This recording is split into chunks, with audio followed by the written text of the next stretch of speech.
I got a couple pieces, real small pieces that's going to equate to one long piece. So, you ever talk to a person and it's almost like they just really talking nonsense, and they just keep going on, and they're gossiping and all that, but you really don't have that time for it? That's where this piece comes from. Talking to me about the same subject over and over again is like talking to a person that don't exist. Your physical may very well be in your presence, but you might come out better talking to a deaf man that can't read lips. Redundancy to me is like talking to a wall that can't talk back, repeating the same action but expecting a different outcome. But I already zoned you out the first moment you spoke. Talking nonsense, I gave you the benefit of the doubt and gave you 9 seconds to make sense, but your thoughts is only worth 9 cents. When you speak to me with clarity and understanding, and then we can have a real, true, spiritual conversation. That's first page. Then you have those people that, like, they just know it all. Whatever, they know a little bit about everything. Everything. But you know what, though? If a know-it-all knew it all, he would have known that he can't know it all. For what he knows, someone knew before him, and someone will probably know after him. But a know-it-all can't know it all, for he knows not what tomorrow holds. Only God knows what tomorrow holds. Only God is omniscient. So don't be a know-it-all, for we not know the mind of God.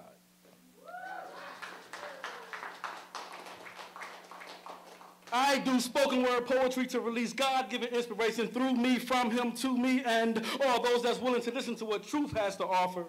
All those that's willing to understand that Christ can take your past, put it in a casket, and bury it 18 feet under just so that you can know that your old ways died 3 times.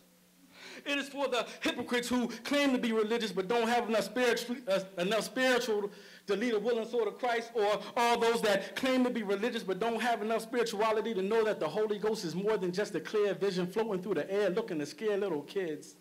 Or all those that claim to be religious but don't have enough spirituality to understand that spiritual knowledge and wisdom is more than just reading the Bible at lunchtime, reciting Psalms 23, and praying for 15 seconds every breakfast, lunch, and dinner, and think that that 45 seconds led you closer to Christ.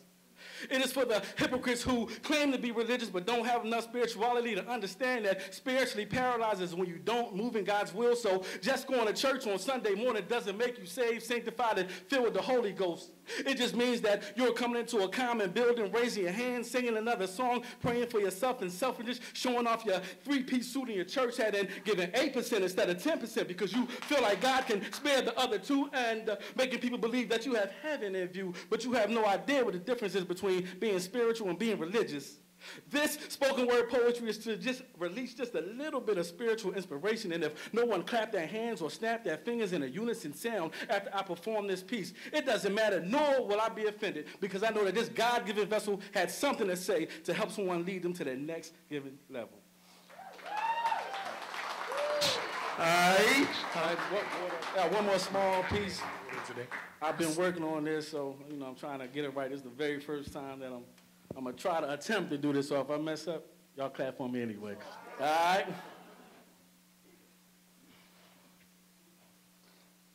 The definition of struggle.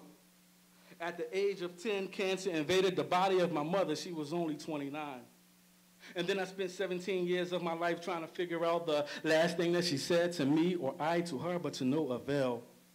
At the age that I am at right now, I have outlived the life of my mother. How is that possible? How did cancer not think about the minds of a 10-year-old? I struggle motherless. The definition of humbleness. Losing a $20 an hour job only to get broke down to make $6.50 just to put Pampers on my daughter. Then sleeping in front of a hotel, turning the car on and off because I couldn't afford the gas money to get back home.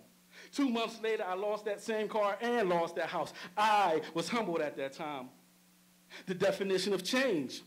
The significant person told me that they were HIV positive a year after I had had sex with them.